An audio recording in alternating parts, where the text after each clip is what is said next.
All right. Welcome back, folks. I'm Jake Ellenbogen. He is Gary Sheffield Jr., and you are watching Yankees Unloaded. We waited for the Yankees to actually win one of these games against the Dodgers before coming back to you guys, and we actually didn't do that. We've just been very busy, but it sounds more likely that we did that. 46-21 on the year. Yankees won today, 6-4. Gary, it was a battle. Now I'm going to throw something your way that you'll probably find funny. Caleb Ferguson won this game. Your guy. It's his first win of the year, by the way. 1-3. Wins are so stupid. I know. I like when the team wins, but the pitcher, unless it's the starter or somebody in the middle relief goes multiple innings, they really shouldn't give anybody a win. Like what Weaver does, like for example, when he went 2 innings, like obviously he gave up a run today, but That was a win. That's a W. And Yeah. it's crazy to me that someone actually mentioned it to me earlier. Finally, some value out of Twitter. Someone said that Ferguson was on this team strictly because he's a lefty. And my rebuttal, short and sweet, was what does it matter if someone's lefty or righty if they're not getting guys out? And Yeah, it doesn't. It doesn't matter at all. I don't understand that concept that you have to have somebody who's a lefty in your bullpen if they don't get guys out with their assignment, right? So it seems like Boone, in my opinion, has done a really good job with deciding who Ferguson and who Weaver and Holmes should face. Like I think overall, like yes, he's made mistakes, but he's chosen the correct matchups. Okay, lefty on lefty. But when that lefty is Ferguson, it hasn't worked. So yeah, thankfully today we got some output. His ERA collapses down to a 4.95. Really good for him. So thankful. And then by the way, since you're going to bring up Ferguson, I'm going to bring up Grisham. How about Trent Grisham? I told you this guy is going to hit random home runs. You're going to have no idea when they're coming. His swing, it looks like he is literally Raul Ibanez. He has the same swing. It just looks like he barely swings and the ball just goes a mile. See, to me, it just looks like he's trying to cut down a tree. Like he looks like he's like cutting the ball, which you can see based on today. I mean, he's got the bat speed. He's got the physical tools to be good. He's quick, yeah. He's quick. Yeah, I mean, that ball was destroyed today. Oh, so, yeah. I mean, I was very happy about that. And again, I don't try to batting predict. Average now. I didn't mean it like that. I'm just like, we've moved up. Most condescending. He's hitting 100, by the way. Yeah, no, it's a good thing. Like he's been, I mean, to be fair, the more at bats he gets, the more comfortable he's going to get. And yes.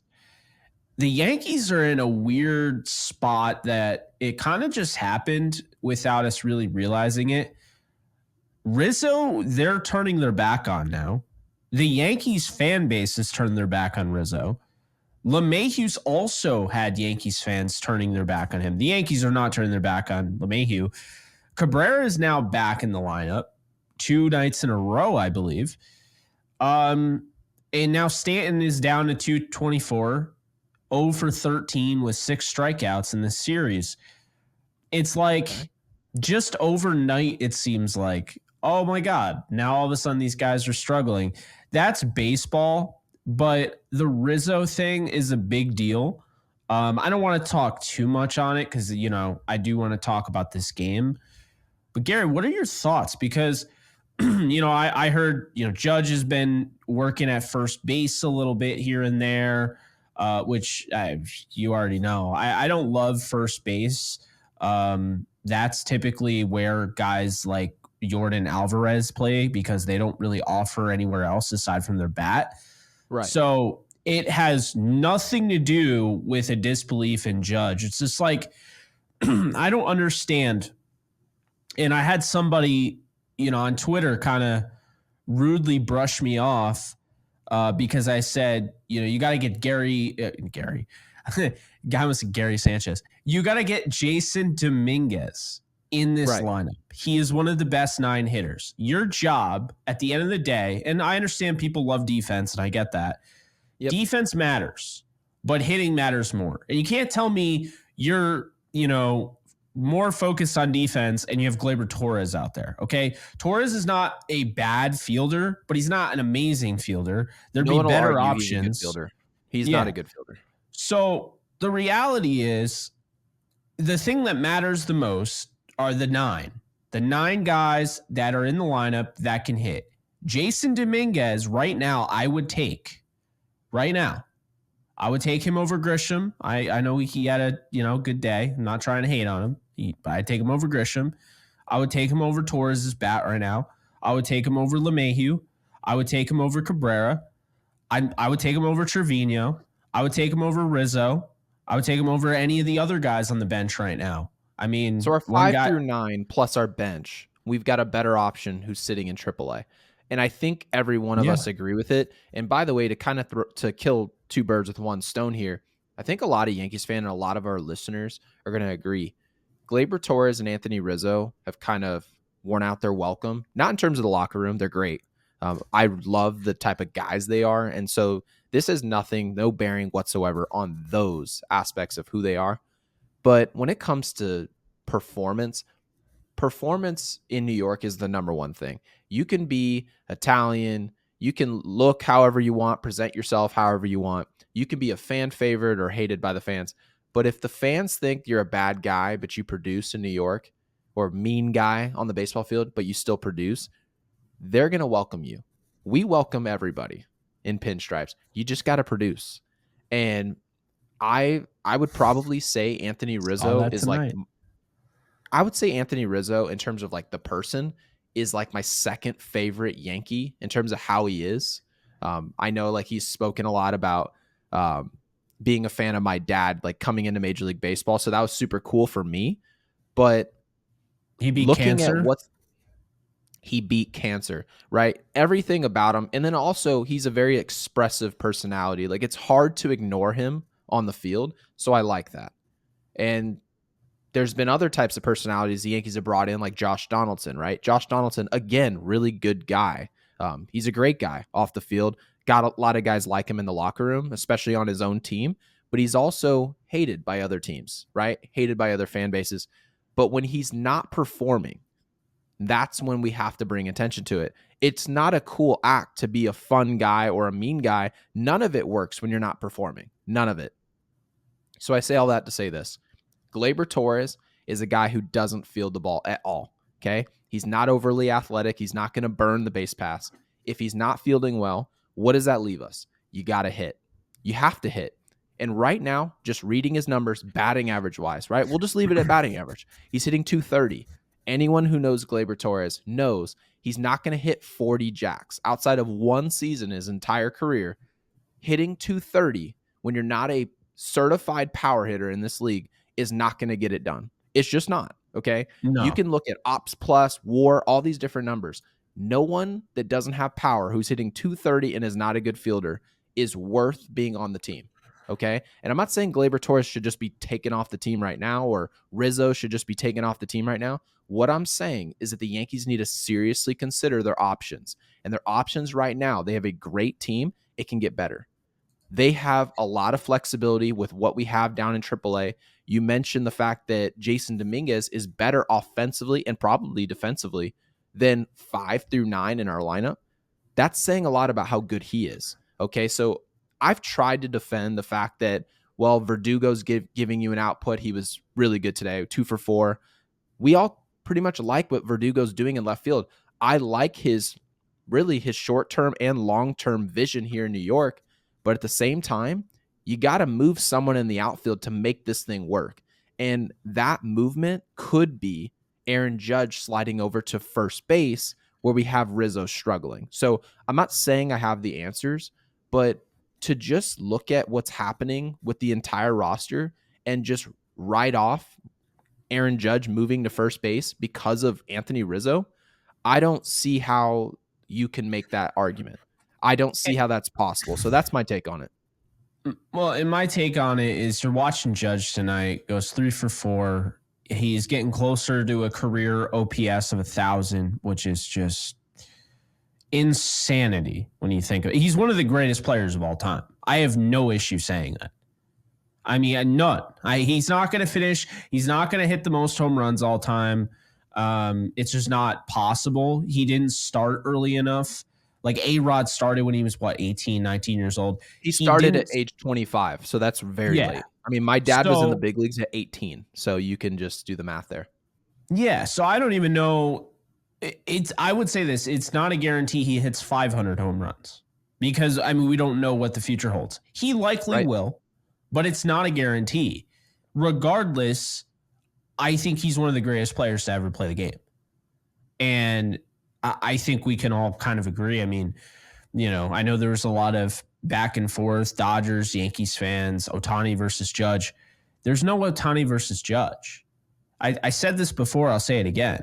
When Ohtani's not pitching, that's the only argument you can make about him being the better player. Judge is a better hitter. Judge is a more feared hitter. Judge has more power. Judge hits for average. People look like when you hear Dodger fans saying, well, Ohtani's just unreal. Well, that's not even an argument, one. But two, they act like Ohtani hits for average and Judge is hitting 220. Judge is hitting 305 now. So not only is Judge now hitting for average, Judge also has 2 more home runs than he did at this point the year he hit 62. Judge is, and I love that David Cohn brought this up on the broadcast today, which, by the way, thank God he was on that team, because I'm not an Eduardo Perez fan. I'm not. I thought some of the things he said were very biased. Feels like he really doesn't like the Yankees. That's just my opinion. But David Cohn brought this up, Gary. I thought this was a great point. Aaron Judge was doing this last year too. Before he got hurt, he was also on the same pace. So not only is he the most feared hitter, not only is he one of, like, Soto's the best pure hitter, right? But Judge is the most feared hitter. He's the most powerful hitter. And he's the most dangerous hitter. And so when you look at everything that he brings to the table, he's first in all sorts of metrics right now: OPS, slugging, on base percentage, walks, all of that, right? When you think about it, okay, he's also the most consistent player in the major leagues. The only thing that held him back anytime were injuries. That's it. Yep. But when he's on the field, when he's on the field, he is the most consistent player that we've seen in years. And he, the one player that really stands out to me that, like, he reminds me of is Alex Rodriguez in his prime. Like, I watch him and I'm like, he's got that A-Rod to him. Now, I want to throw this your way. A-Rod played third. A-Rod was also kind of big, right? Do you think Judge could play the hot corner? No. Nope. You don't? Not at all. Not even a chance. No. And this is no disrespect. In my opinion, there's a huge difference. Now, I played center field as, growing up through high school, going into college. And I can honestly tell you the difference between playing center field and playing third or shortstop is such a difference. It's ridiculous. I think that there's a lot of players, when you go through high school, you go through college, and you started at third base and shortstop, the transition to the outfield makes a lot more sense given you have a bigger body. I have trust me when I tell you this, I really believe Aaron Judge would do just fine at first base and be an excellent first baseman. Bryce Harper does it, okay? What's Bryce Harper doing defensively that Aaron Judge can't do? Nothing. Absolutely nothing. That's how I feel. He's not faster. He doesn't have a better arm. He didn't have more range. Nothing, okay? Nothing. He's not better at anything. So having said that, I get people are going to make this argument. I'm just going to extend an olive branch now. They're going to say, why would you take Aaron Judge out of center field? He's an excellent center fielder. Well, we talked about it earlier this year.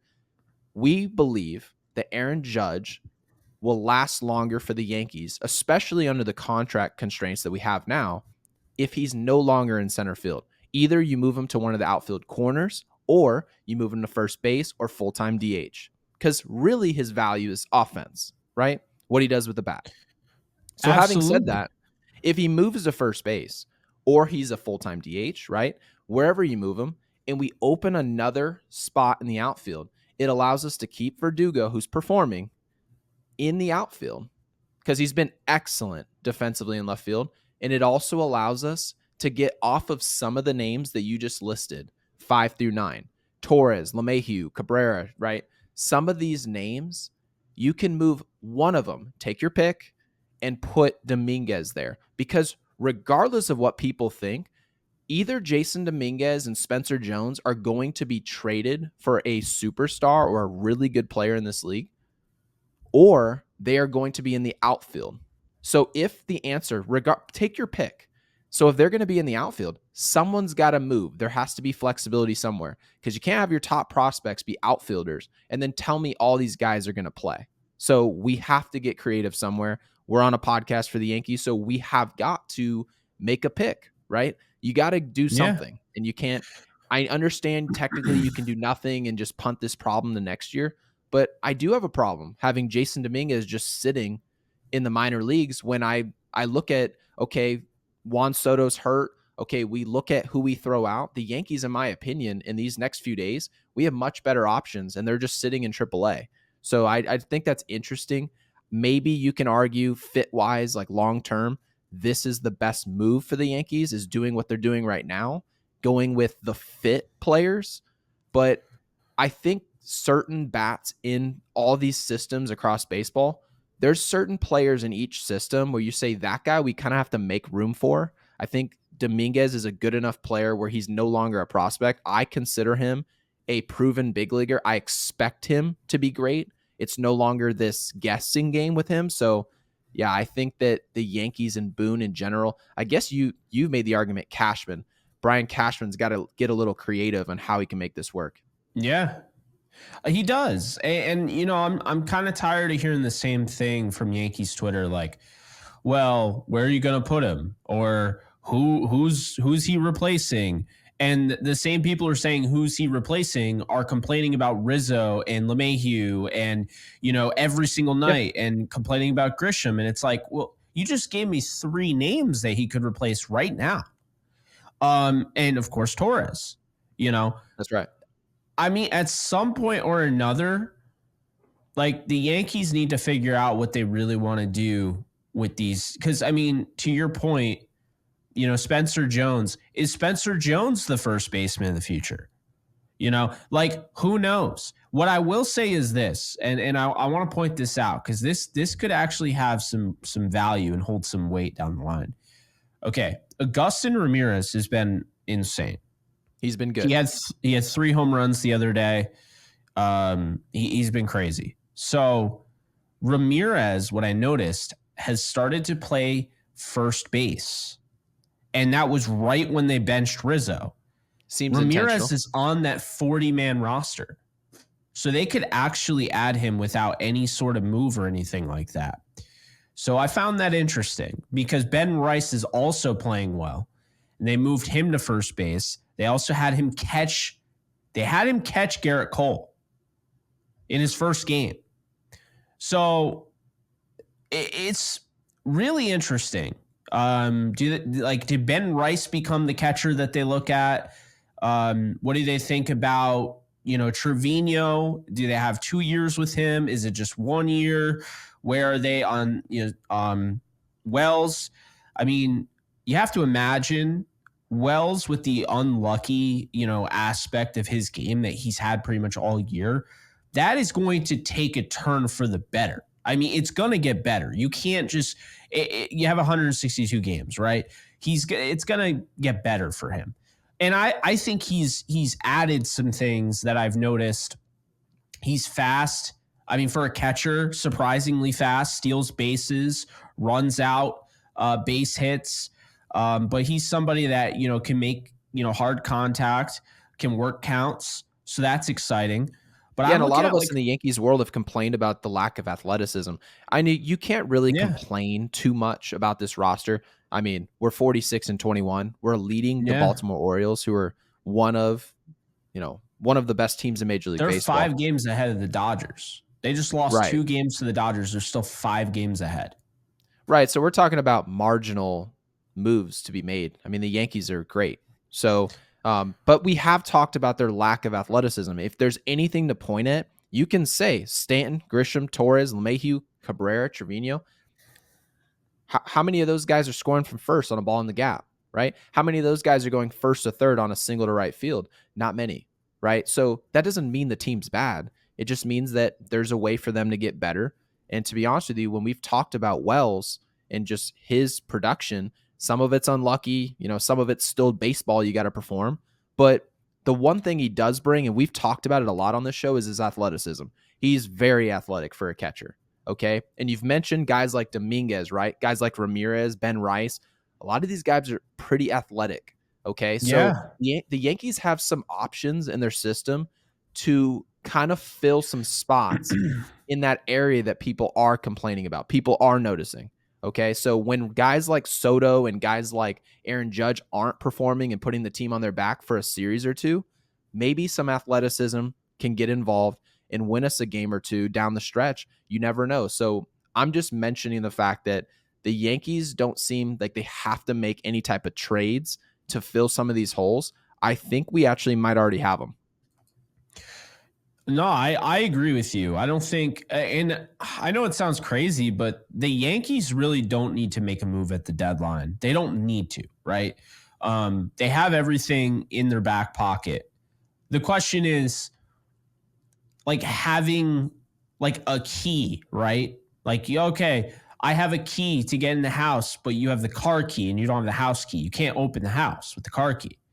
Right. So that's the thing. You have to figure out, are these guys, you might have a bunch of guys. We talk about this all the time. Oh, I need a bat. I need an arm. Well, yeah, that's great. I mean, I could pull Joe Schmo out of the audience and, he's got an arm, I think. So, but like, you have to see it to believe it. But, Right. I think there's always, two sides to that discussion. You'll have people that'll be like, yeah, but like this person, like this could end up being like, I don't know, Dennis Santana, and you call this guy up and he's terrible, and like a Caleb Ferguson. Yes, but it could also be a Luis Heel. And I feel like, now that we've seen a guy like Luis Heel step up, we've seen, Volpe, I think it's opened the Yankees' eyes a little bit. And I think we're going to start to see Dominguez, they're in a weird spot. I do understand. There have been people saying that, basically, even though it feels weird, he's had like 70 something at bats, his rehab assignment is not done. Like, he's not in triple, like his rehab assignment is still going. It's just a little bit different. I think that the real thing here that I want to point out, though, is that when you look at this team, they're really tight knit. I feel like this team, everybody gets along. Everyone just, really cares about one another. But I wouldn't be surprised, and you don't want to do it for team morale because you could really cripple it, but I wouldn't be surprised if the Yankees ended up trading a guy like Rizzo at the deadline. I would not be surprised. Okay. You know who I think was more likely to be traded, to be honest with you? Well, I think Gleyber's likely to be traded too. Gleyber Torres is way more likely to be traded. And it's not necessarily of just about his performance, but it's also about the performance of other guys that we've seen. And to be honest with you, how much better is Gleyber Torres than Cabrera right now, who played today, right? How much better is he as an overall baseball player in terms of athleticism, in terms of the glove? Remember, Cabrera is a glove that we trusted to play third base every day before DJ LeMahieu got healthy. We trusted him every single day. Would you trust Gleyber Torres at shortstop or third base if he had to play tomorrow? I wouldn't. So if that's the case, and we know Cabrera's bat's been better this year, in my opinion, 80 fewer at bats, and he has the same amount of home runs as Gleyber. Right. So just overall, offensively, I think Cabrera is a better offensive player right now than Gleyber Torres. But I do think if you put Gleyber Torres on the block, he's got more value. Okay. More value than Cabrera, just from a standpoint of what he's done. Yeah. From what he's done, right? Gleyber Torres, everybody knows the type of player he was, right? And this isn't a long time ago. This is 7 months ago. 7 months ago, he was an excellent baseball player. So, and again, I've said I expect Gleyber Torres to bounce back, but based on what the Yankees already have and what they have on the way, I think they can kind of move on from a guy who has an expiring contract. Everybody's telling me Juan Soto has to be resigned with the Pinstripes, so I agree with that. If that's what you're doing, Hal Steinbrenner's telling you, hey, our payroll's at 300 million. We're going to have to cut somewhere. Would you guys think that he was going to hand out 100 million to Gleyber Torres, who's hitting 238 right now? No, Or you know who he's could. hitting 230. Why would you give him $100 million when you got to pay 400 or 500 million or however many millions of dollars to bring back your second best player? So I don't know. I think the Yankees are in a position where they might say sayonara. And I know it's weird to talk about that after a win, but based on the way the Yankees, their way their roster is kind of shaping out, when you see an injury or two, it kind of shows you what people are thinking. Well, and another thing is, and you know, keep in mind, I'm not saying he's amazing. We like him though. John Birdie's still there, right? Right. John Birdie is under contract. He's a free agent in 2026. They have a fourth arbitration with him. So that's, you talk about like we bring it up all the time. Hal saying he wants to not spend as much money. This is an affordable option. I know he's 34. His injuries have been a little bit of an issue, but like John Birdie at worst could be playing third if they need him to. LeMahieu plays first, and then second, Oswaldo Cabrera. And, you know, that could be kind of in a pinch. Like if they decide, hey, look, we need to get something for Gleyber because we have no interest in bringing him back. To me, as sad as that is, because we like Gleyber Torres, and, you know, I don't want his 2023 season where everything was shit to just completely get covered up, because what he did mattered. I mean, he made that team somewhat interesting, because without him hitting, I mean, no Judge, I don't know how the hell they're scoring. But right now, I mean, what is the thing that you really think of when it comes to Gleyber Torres? It's not his defense. It's not really his bat. It's always been his pop for a second baseman. It's not bad, right? You know, he's got some power in that sixth spot in the lineup. Typically, he's got 5 home runs, Gary. You know, as many as Trevino does. Trevino has had more than 100 fewer at bats, and he has 5 home runs. Cabrera has 5 home runs. Grisham has 3 home runs and 50 at bats, or 4. Jake, if you had to band-aid any position, what position would you band-aid? Like, we're talking about putting a bridge player. Let's just say a John Birdie, okay? If John Birdie had to play anywhere in the field in preparation of replacing him with a young player, what position would you feel most comfortable putting a lesser or more cheap asset? In my opinion, second base. Why in the world would the Yankees look at an underperforming player and think, this guy at second base of all positions, we need to take a chance on this guy and bring it back? In my opinion, the Yankees have to pick their spots. They got to go young somewhere. And if there's anywhere you're going to go young, it's at second base. So if we're all agreeing, you can't just say that the Yankees should hang on to Gleyber Torres and then simultaneously say that, well, I want to bring him back. No, it's not a matter of not wanting him. You have to want him at the price that he's going to command, which is $100 million. So just understand that when we say he's not part of the future, it's not that the Yankees hate him. He's been here a long time. It's that the Yankees aren't going to want to bring him back for the price that it's going to cost. And if that's the case, you might as well put in an option, frankly. Like I guess you can start moving guys around and figure it out to get guys like Dominguez in the lineup, and you can kind of fill the role of Gleyber Torres that way. Of course, he's not playing second base, but other guys can slide to first. You can kind of shuffle guys around and make it work. So it's above my pay grade to figure out who should be playing where, but I mean, let's be honest. It seems like some movement should happen. Yeah, I mean, let's not ignore the elephant in the room here. This is a World Series team, okay? Yes. And if you can't sit here right now and tell me that Gleyber Torres is a need on this team, then I don't see why you wouldn't consider a trade. And the same goes for Rizzo. If you can't seriously sit here and tell me that Rizzo is in need for this team to win the World Series, why is Judge not playing first then? I don't know.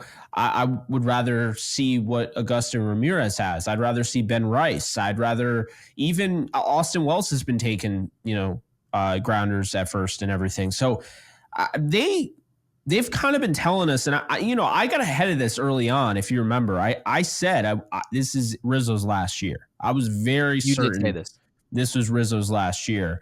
Now it's obvious. It's 100% his last year. You don't get benched. You don't start. I mean, I worry that he's just completely hit his wall. And I think it's very, very real that, that could be the case. I mean, we'll find out. I mean, he's batting 56 in June. 0.56. So not great. Good Lord. But no, I look at their farm system right now, and like obviously Ben Rice is getting talked about a lot. He just got called up to AAA. They made room for him by trading away one of their guys to the Mets. So, Ben Rice, I think that meant something. Ben Rice catching, Garrett Cole and then immediately getting called up afterwards. Something about that felt like that could have some weight. He also seems like somebody they could trade as well. Like, let's be honest Definitely. here, but the same thing goes with Augustin Ramirez. Augustin Ramirez, though, would be the most likely not to be traded because he's on the 40-man roster. So right. It's interesting because Ramirez isn't a top prospect. Like he's 20th, but it doesn't matter. And it kind of goes to show you these rankings are kind of like chalked if you really think about it.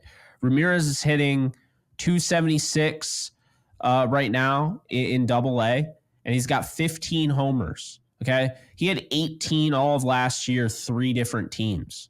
He's got 15 right now. Like, this guy has completely taken it to another level. He has a 934 OPS. He's doing really well. And so it's weird because he's on the 40 man, he's in AA. And Ben Rice is not on the 40 man, he's in AAA. And it's why I always say, like, take these, these rankings with a grain of salt. You get kind of an idea, but I mean, if we're being honest here, you and I don't view Jasson Dominguez as a prospect. He's considered number 1. Spencer Jones would be our number 1 prospect. You and I both. He's not playing well at all right now. He actually has been turning it around. Yeah. Well, I mean, it's good to see somebody turning around. I mean, I saw like the other last day, 5 games. Yeah, which is great. But again, like top prospects, they have ebbs and flows. But overall, in his season, he hasn't been what we expected. Now, that doesn't mean he's not going to be really good. But at the same time, well, do you know who he's reminding me of?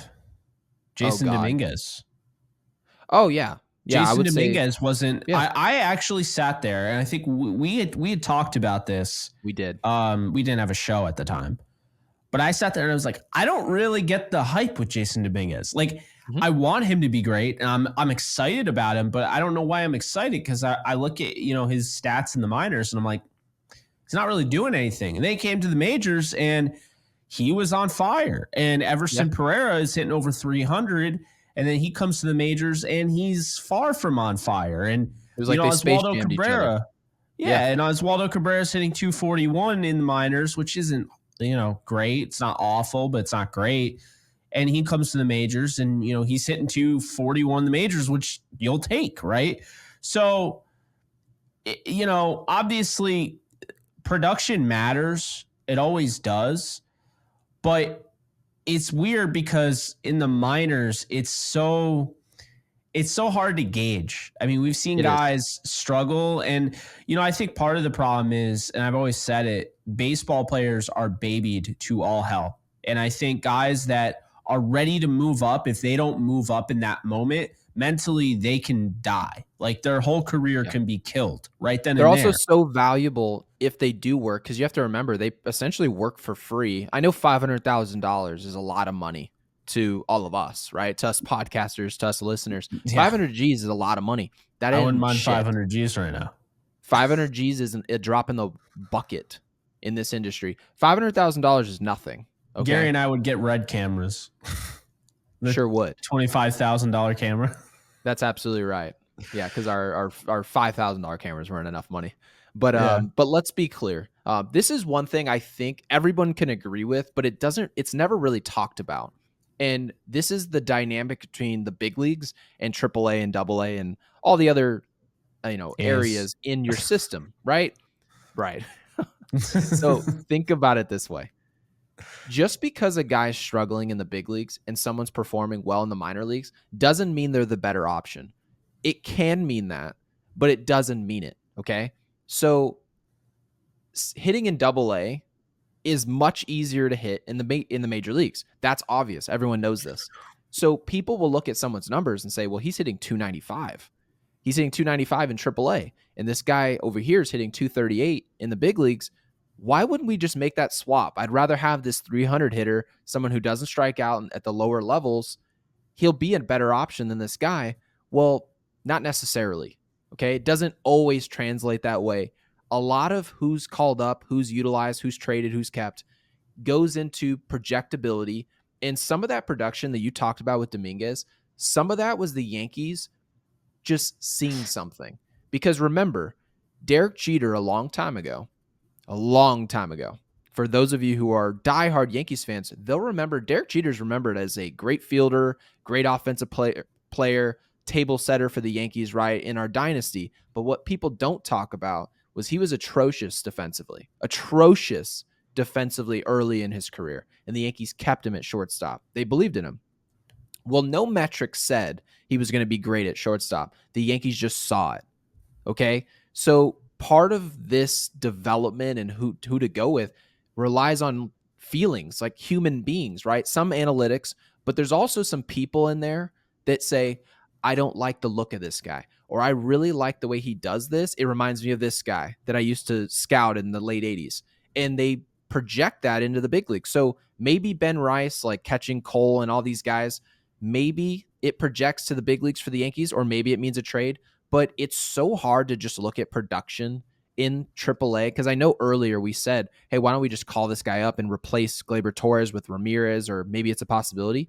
But it's also possible that the Yankees see that Ramirez is performing and they think he's performing above his potential, and they could just use him as a chip with another organization, right? So a lot of this is also at work. So I want to move on to the Dodgers and like kind of what we think about it, because the Dodgers, they look good.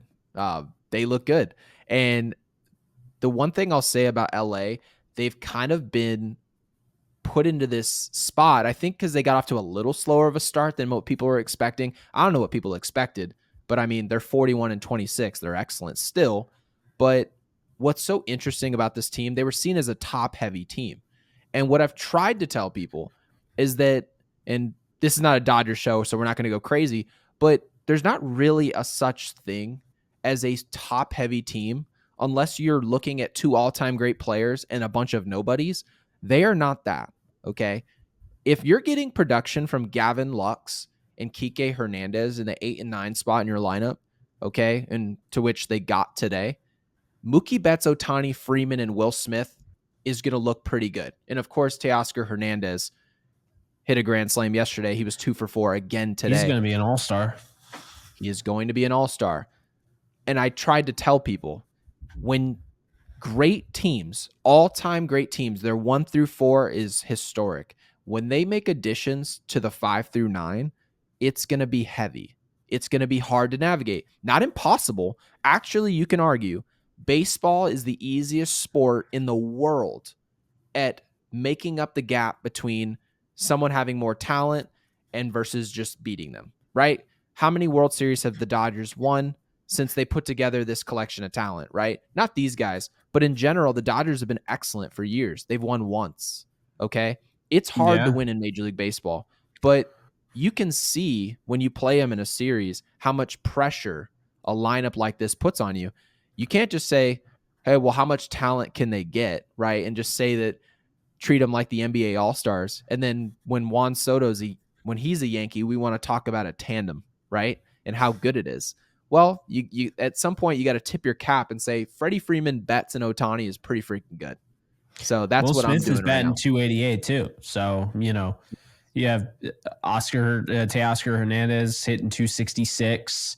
Pages, the rookie, he's looks really good.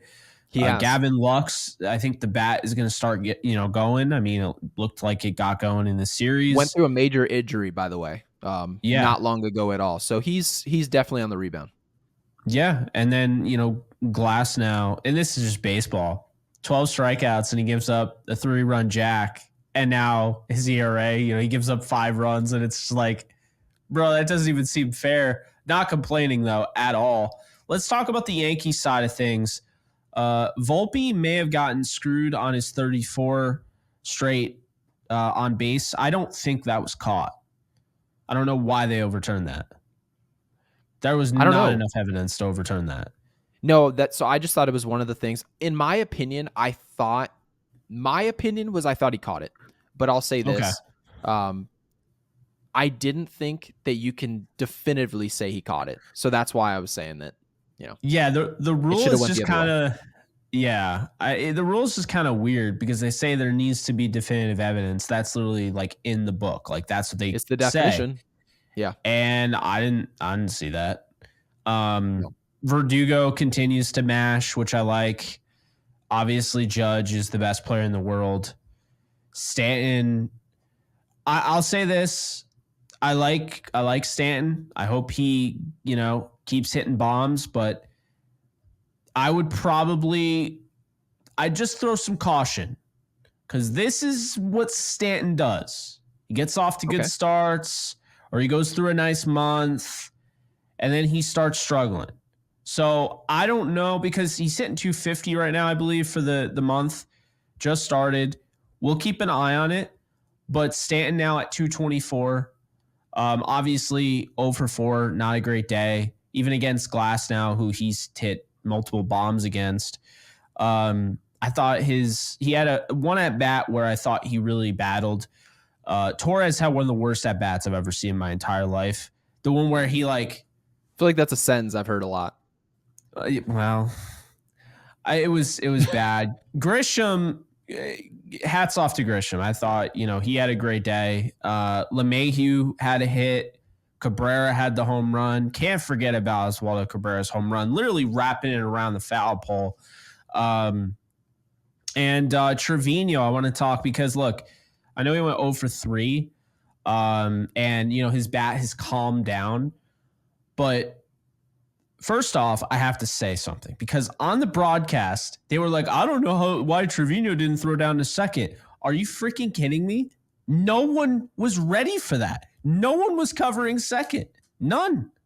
He couldn't throw down to second. Like Eduardo Perez is like, "Yeah, I think he really should have thrown down to second." Yeah, that would have been nice, wouldn't it have been? But no one was covering. So, what? Just throw it in the outfield? Well, he would have liked that. He's not going to throw it and then go catch it. So, yeah, I mean I don't know what they thought how good they think he is defensively. I know he's not good enough to throw it to second base, run 120 feet probably is to second, and go catch his own throw. By the way, does he think he is, Lamar Jackson? We saw legitimate catcher's interference that wasn't called.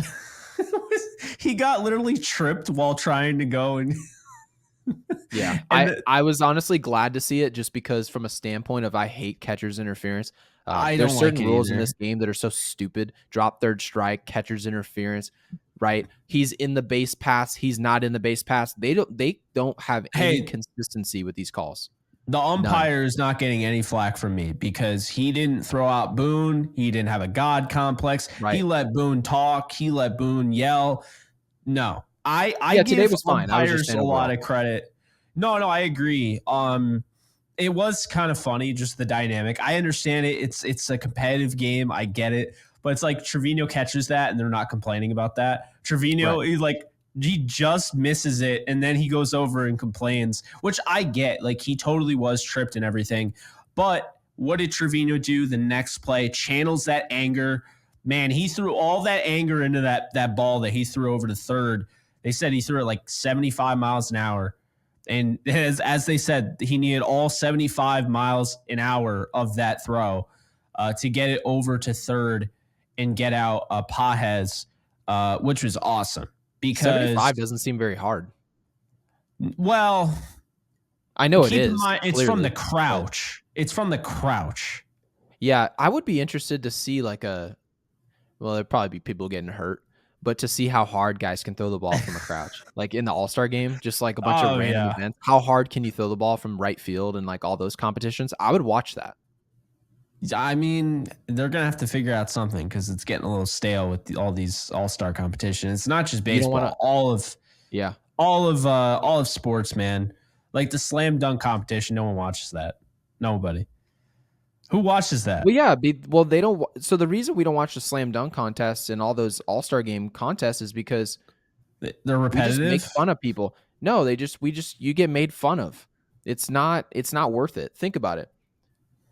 Back in the day, we used to just be able to enjoy stuff. Michael Jordan could just like jump from the free throw line, and he was like a foot and a half in front of the free throw line, and he wasn't even close to being behind it. And we were just like, he jumped from the free throw line. We just freaked out that we didn't have social I media love to that pick you. things apart. I love that you said that. It was so Yeah, funny. but then Reminds me of when Ben McLemore did that same thing, and everyone was like, "That's a terrible dunk." It was like, shitty. what? No, and then he's going up for a layup. It's a wide open layup, and he switches hands to his left hand, lays the ball in, and everyone was like, "Did you see what he?" Then there was the broadcast where he goes behind the back and he doesn't use his left hand. He just goes behind the back and grabs the ball with his right hand. Things we see Kyrie Irving do every day, and they were like, "I've never seen anything like that." They acted like he did witchcraft on the field, like on the court. They did. So that's what I'm trying to say is essentially with all these All-Star games, people are just made fun of now. If Ohtani goes and hits in the home run derby this year and he hits 0, we would laugh at him. We would laugh Yeah, at him like he's not the greatest baseball player who's ever lived. We would literally be like, "Ha, did you see Ohtani? He didn't even hit a home run." It's not yeah. worth I it from a mean, PR standpoint. So you might as well just say, "I'm good. I'm just going to focus on the second half and I'll see you guys over there." no, I hear you. I mean, I think the home run derby was forever tainted because Josh Hamilton hit like 20 something bombs and he ended up Oh losing to no. Justin Morneau who hit 5. I mean, That was that so was just stupid. and that was Yankee Stadium. That was the old Yankee Stadium before they knocked it down. That was such a damn shame. Look, You I'm not a ruined that Justin moment so Morneau hard. hater, but he I am. absolutely crapped all over that moment. I was a big fan of Josh Hamilton, just like what he went through and to fight back and actually become a superstar and everything. That I missed that. That was a fun story. Judge winning the home run derby was fun. Did he win it twice? He won it once.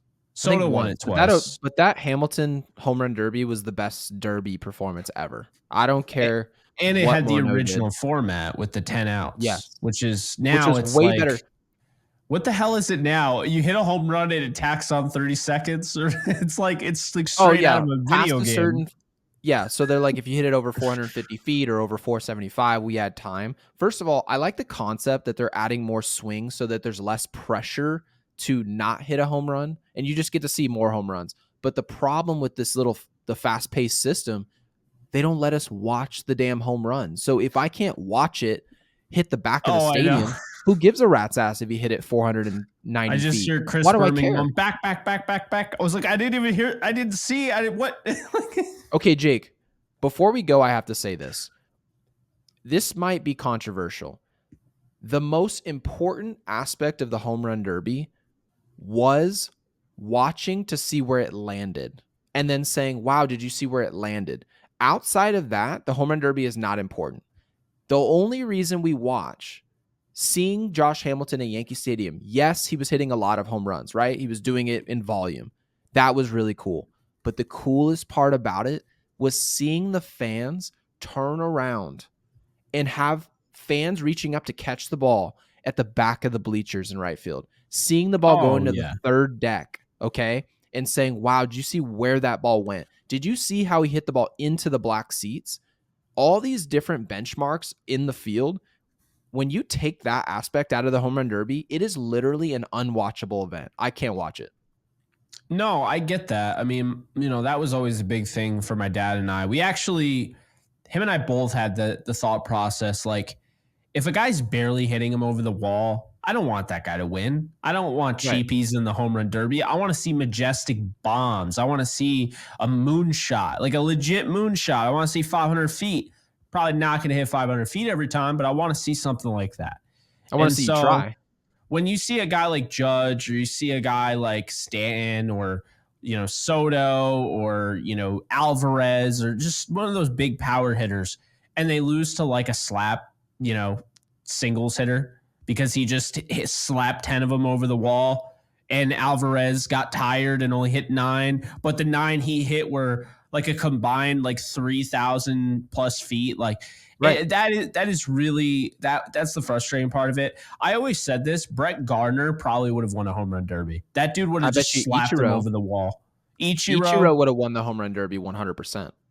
Because all you have to do is hit it over the wall. That's all you have to do. And these guys, and that's the thing, part of the competition, they're trying to hit as far as they can. Like, let's be honest here. Aaron Judge isn't thinking home run. He's thinking 500 feet. Juan Soto, when he was in the Derby, he's thinking 500 feet. He's not thinking home run. It's like in front of all your peers, you get to be like, I'm the man. I mean, come on. Wasn't Judge winning the Derby? Wasn't the whole story and what we remember him hitting the top of Marlins Stadium, Marlins Park? I remember when that. we watched the home runs, he literally hit the roof. I don't think people understand what he was doing. Now, when he did that, we all were just like, it was retweeted everywhere. It was shared everywhere. How am I supposed to share a guy hitting a home run? We literally don't even pan to the ball. The ball's in the air, and we just pan back to the hitter because technically you can't miss the next swing. I get that. But we didn't see where it landed anywhere. So you might as well just tell me he was hitting and not even show me the derby. You might as well just have us gamble and say, I think this guy will win. We're not watching the ball land. So if we don't see the contact and then see where it lands, we might as well not turn it on at all, which, by the way, is the reason why no one's watching the shit. So I'm here to just try to help. So this is what I mean. 2017, the year Aaron Judge won. Cody Bellinger, who that year I think he had over 40 home runs. He barely survived the first round against Charlie Blackmon. Charlie Blackmon should be nowhere near a home run derby ever. I mean, apparently, based on our logic, I mean, he just slap it over the wall. So he was hitting those like 389-foot home runs, and Cody Bellinger's hitting the bombs that go way up in the air and everything. Yeah, he won by 1 home run, 15-14. And there was still a huge difference, by the way, between Cody Bellinger and Aaron Judge physically. When you go look at pictures of Cody Bellinger and Aaron Judge standing next to each other, like dapping each other up. Hey, good job, man. Look at the difference between the stature of these two guys. Cody Bellinger was struggling hitting the distance because remember, he had to hit it 450 feet to get the bonus time. Cody Bellinger was struggling. If he even did get it, he was struggling to do it. So I say all that to say this, and we'll conclude it. I really just want to see the ball land again. Make the home run derby great again. It's funny because Stanton actually was the number 1 seed because this was at Marlins Park, and he lost to Gary Sanchez, who was the 8th seed. Well, to be fair, Gary Sanchez had mammo power. If he could make any contact whatsoever, the ball was just shit on. Gary Sanchez was a great hitter when it hit his bat, but he didn't really know how to do that very often. So Mike Moustakas was in this home run derby. Miguel Sano, remember him? We were talking. He came up in an episode not that long ago. I love that you just called him Sanyo. He's a Dragon Ball Z character. Yeah, I do remember Miguel Sano. He was Gary Sanchez. If he touched the ball, it just evaporated. That's who he was. And Justin Bour, do you remember him? I do. Yeah, you're talking about the lefty, the one who looked like a fisherman. Yeah, dude. He's in the Mexico League. No, he announced his retirement. He was in the Mexico League. But Justin Bour, to this day, can say he hit the second most home runs in the home run derby first round in a home run derby that had Aaron Judge, Giancarlo Stanton, Gary Sanchez, Miguel Sano, Cody Bellinger. I mean, that's pretty cool. And is that crazy? Bour hit 22. Judge hit 23. Yeah, I don't remember that at all. Not at all. Yeah. Do you? I Bohr mean, hit did you remember 22. that happened? I didn't remember Justin Bohr almost knocked out Aaron Judge. I did not remember No, that. not even But at yeah, all. You then remember watching the ball Aaron land. Judge beat Bellinger in the second round, 13-12. Yes. Sano beat Sanchez 11-10, and then Judge beat Sano 11-10. Right. And I think that was the last home run derby I ever really watched. No, I watched the one with Bryce Harper. I don't even remember Jesus Aguilar, but he was the number 1 seed. Reese Hoskins destroyed him. Alex Bregman was in the home run derby, as was Javi Baez and Max Muncy. And it was Bryce See, Harper versus Muncy, Freddie of those three Freeman. guys, Muncy's the only guy who can even put the ball into like an upper deck, right? Because again, what makes the home run derby great is majestic Oh, I shots saw launching the this ball one. in. I saw it because I bet on this one, the 2019 one. Matt Chapman was the number 1 seed for God knows why. That's ridiculous. Vladimir Guerrero Jr. was the 8th seed, and he beat him by 16 home runs. He had 29. Yeah. Then Jock Peterson beat Alex Bregman, and Acuna beat Josh Bell, and Pete Alonso beat Carlos Santana, and then Pete Alonso beat Acuna. Pete Alonso won this one, right? Yeah, and I'm still kind of, now it's coming back to me. I'm still kind of ticked about that because Vladimir Guerrero Jr., he hit 91 home runs in 3 rounds, and he That's lost. what I'm saying. No, so that's what that sounds like fun, like must-see TV. It's not. I don't want to see 91 home runs. Do you know how many swings you have to take to hit 91 homers? I want to see the ball land. Jock Peterson They keep showing me 39 home in the runs. second round, and Guerrero hit 40. Yeah, and no, then he lost to Pete Alonso. Yeah, spare me with the volume, unless it's like we're doing 10 outs again. I want to know what people think about this. Give me 10 outs again, or give them more outs, like 15, and just let them go ham.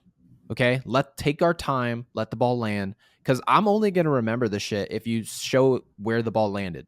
If you don't let it hit the back of the stadium. You don't let it go into the upper deck. You don't see the fans catching it or see some kid just get smoked in the head by the ball. If you don't show that to me, I'm not going to remember it. We're not going to remember Miguel Sano hitting 32 homers or whatever they do. We're going to remember where the ball landed. We're going to remember names. And so, yeah, that's all I'm saying. I agree with you. And, most single derby home run record, 91, Vladimir Guerrero Jr. Second is Randy Arozarena with 82. And third is cliff. Julio Rodriguez with 81. Because Rodriguez had that round where his was obviously aided by the way the home run derby was, but he had 90. He had 41 home runs. Can you imagine that? He had 91 home runs in the first round. Dude would be jacked. I mean, no, but he'd be done, dude. You'd be cooked. Something about this actually irks me. Pete Alonso has the most home runs in the Derby of all time. He's got 195. Then Vladimir Guerrero Jr. has 163. Well, it just shows you that they fooled around with the real home run derby leader, right, in home runs with the original format is Albert Pujols. He had 106. Okay. That's... You see how the names make a lot more sense, though? We're not going to be putting Julio Rodriguez as great of a player. We will not be thinking of him when we talk about Albert Pujols. You know who's second? Who? If you're getting rid of the recent guys when they changed all the rules, Todd Frazier. 91 Derby home runs. Stanton he had they both had 3 home run derbies. Stanton had 83. So Todd Frazier behind Albert Pujols. No one talks about that. I don't think many people would know. Also, no one has won more. No team has more winners in the home run derby than the New York Yankees. They have 4 winners. Well, wait a minute. Do you know why no one talks about the storyline of how many home runs were hit? No. because no one gives a shit. They want to see where the ball Oh, lands. That's the conclusion.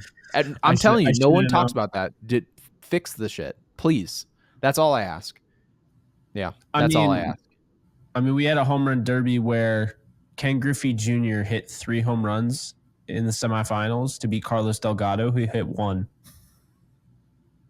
My dad was in the Derby. He hit 4. He was terrible. He was like rolling over ground balls. I saw him in the clubhouse and I was like, what the hell are you doing? I was pissed. Oh yeah, I was livid. Yeah, he was in the Derby. He didn't do anything. I he was hit pissed. 0 in '96. Yeah, I wasn't there for that. I was 3. But he was in another one.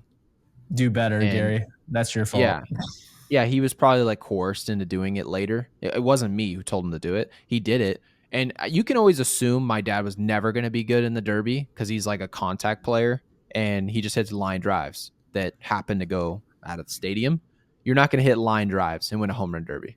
So, Can you name the 4 Yankees no, to win the home run derby? no, You can I could name one not. of them. Well, Aaron Judge. So who's the 2011 home run derby winner?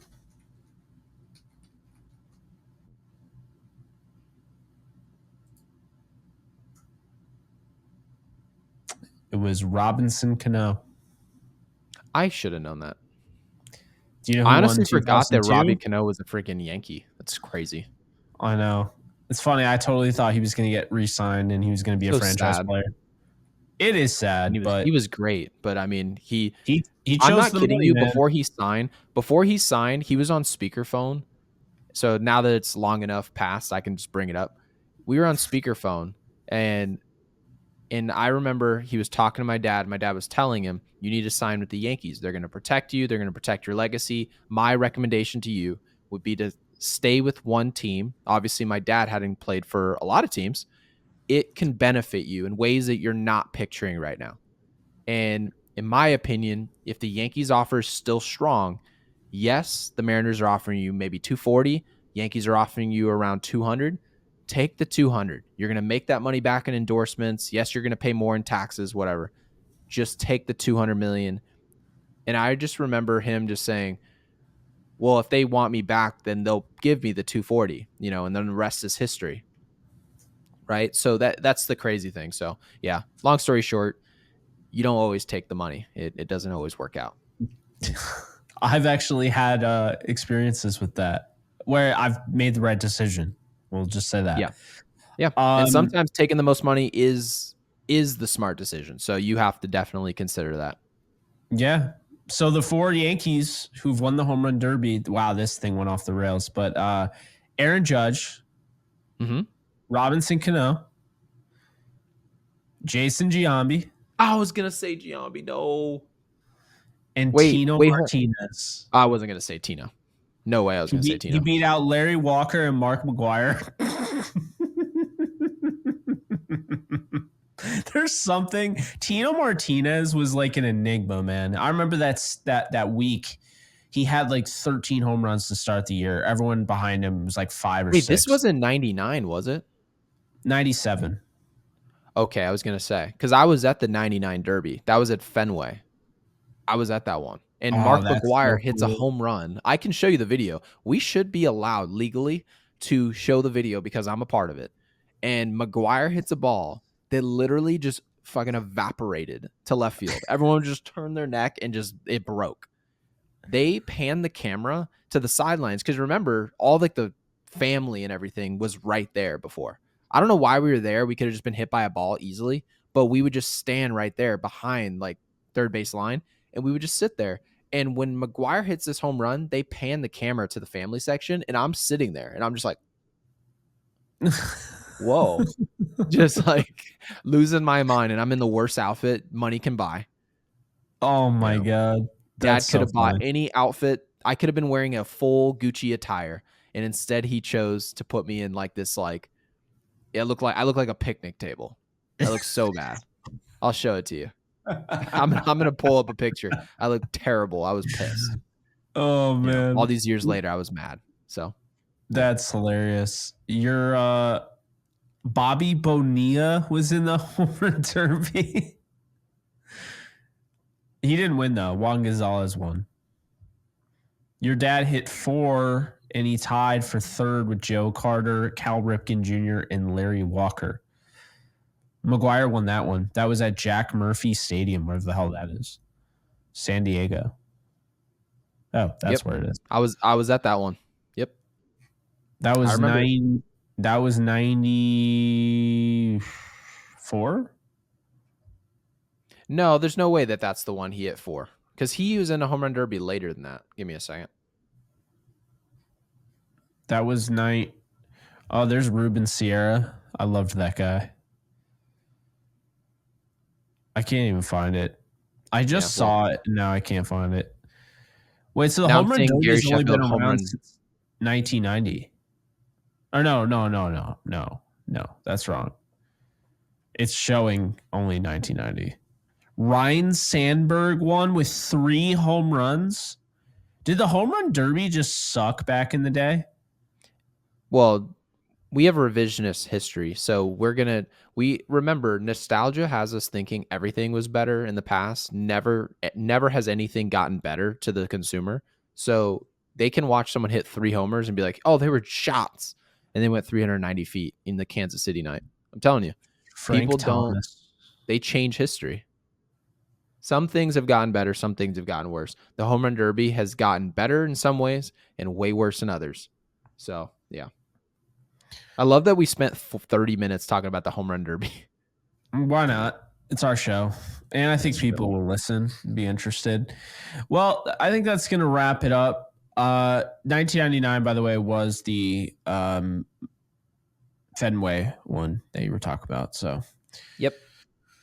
but yeah, we'll wrap it up here. Really, in closing, home run derby has lost its luster, sadly.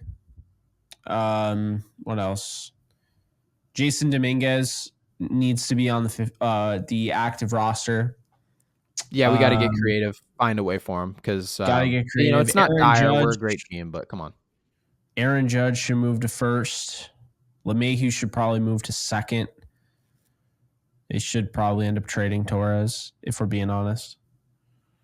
Yeah, and by the way, we're going to play a Kansas City team that is kind of struggling of late. Kansas City is 5-5 in their last 10 games.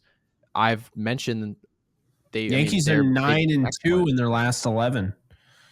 And we're but you know what I will say about Kansas City? Kansas City is excellent at home, and they are below 500 on the road. So, if I'm not mistaken, we're going to Kansas City. Is that correct? Yeah, and yeah. I don't even have to ask.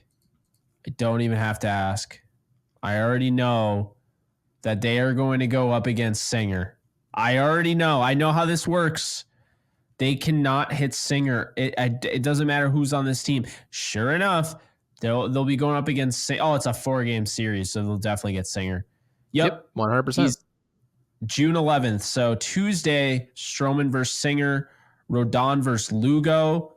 Lugo is very good. He's 9-1 this year, 2.13 ERA, 71 strikeouts, 1.02 WHIP. Brady Singer just dominates the Yankees. I swear, every time I've ever seen him go up against the Yankees. And I know because I always remember Michael Kay. He's got these certain pitchers where anytime they face the Yankees, he's like extra like emphatic about it.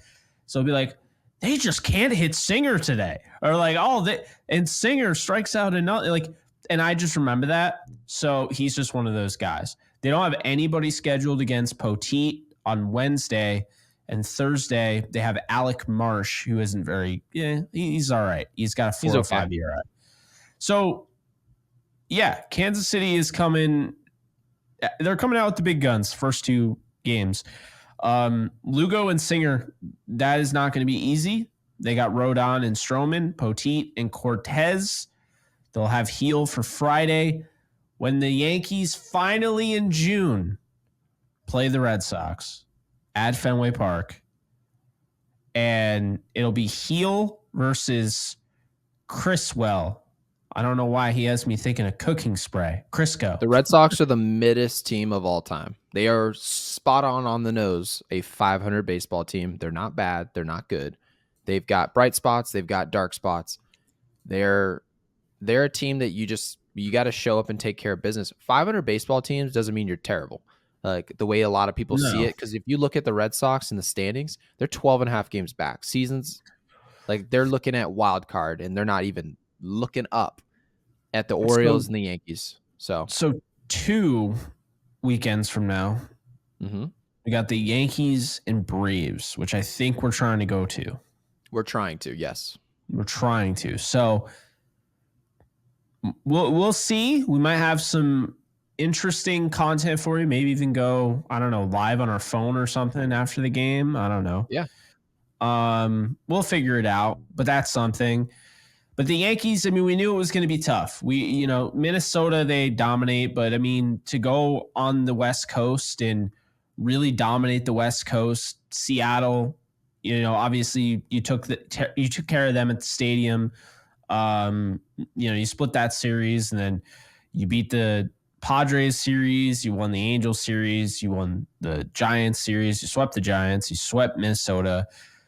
I would like to see another win in this Dodgers series. Obviously, they're not a good extra innings team. But Gary, to wrap it up, Kansas City, Boston, Baltimore, Atlanta. I think their schedule is going to get a lot easier from here on out after those games. I mean, then after that, you have the Mets, you have Toronto, you have Cincinnati, Boston, Tampa Bay. Then you have Baltimore at the end of right before, I believe, the All-Star break. So yeah, it's it eases up for sure. And then the second half of the year, I think everybody's going to be talking about that Phillies series in July, the end of July. Oh, In Philly. 100%. That's what we're expecting to see, in my opinion. I know a lot of people are talking about Yankees Dodgers, but I want to see Dodgers. I think it'll be either Dodgers. I'll say this: it's either Dodgers or Phillies. I think Philadelphia. I don't think the Braves get there. So I'm going to say Phillies or Okay. Dodgers. No, And because the Braves aren't going to be buyers. I mean, they just lost Acuna. I think Philadelphia, by the way, gets Miller. Just forewarning. I mean, yeah, I could definitely see that. I think looking at the AL real quick, because I want to throw something out there. Dodgers and Philly, I feel good about NL, one of those teams. I don't buy the Guardians. I don't buy them. They'll win probably over 100 games. I still don't buy them as a team that would win the World Series. Okay. They lost too many guys. We've talked about that. The injuries do matter. Mm-hmm. I think it's really the Yankees or Orioles. I think it's Yankees, Orioles, Phillies, Dodgers. There you go. I don't trust the Royals. They have no experience, in the postseason. Aside from them, I mean, that's really it. The Tigers have gone downhill. They're not, one of the top teams anymore. The Mariners are interesting. I think the Mariners are my dark horse. And then the NL, my dark horse in the NL would definitely be the Brewers. Okay. I mean, I don't love the Brewers just because obviously they lost their horse in the rotation, but Seattle's a team that I think is in the picture to win a World Series, but they've got to make moves. Offensively, they're dog shit. They're terrible. Terrible. This unit. If you really want to know if a team is bad offensively, see what the away broadcast. If the away broadcast, which it was Yes Network at the time, is comfortable getting on the air and saying this team is just flat out not hitting, that's how bad it is. Okay. When a team's mediocre offensively, usually broadcasts will stay away from it and they'll go target another strength or weakness that team has, right? Athleticism, striking out, walking. No, our broadcast literally felt comfortable enough saying this team is not hitting. And if you look at the roster, some of the guys are underperforming, but then there's some guys in their roster offensively that they have playing every day that have no business being on a team of this talent. Because remember, Seattle is 37-30 with that rotation. Okay. That's a team that's playing Oakland and the Angels. And by the way, Houston's not good this year. So you've got 3 teams in that division with Seattle's level of rotation, which is historically great. And they're so bad offensively that they're not running away with the division. They should be up. They're up 5 games right now on a division that's kind of beat up. Every team's under 500. they should be up 12 games right now. But it kind of goes to show you offensively where that unit's at. I don't love them. So I think that they can maybe make a move or two, get creative and find ways to upgrade. But as of now, as they are, I don't think Seattle's a threat. No, that's fair. I mean, I just like them as a dark horse. I don't think they're like, Yep.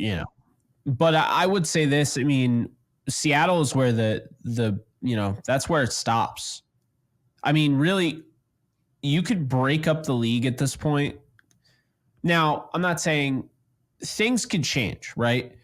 But at this point in time, you could break up the league. Phillies, Yankees, Guardians, Orioles, Dodgers, Royals, Brewers, Braves, Mariners. They're all at least 7 games above 500. That's completely separated from the pack, Gary. Good Lord.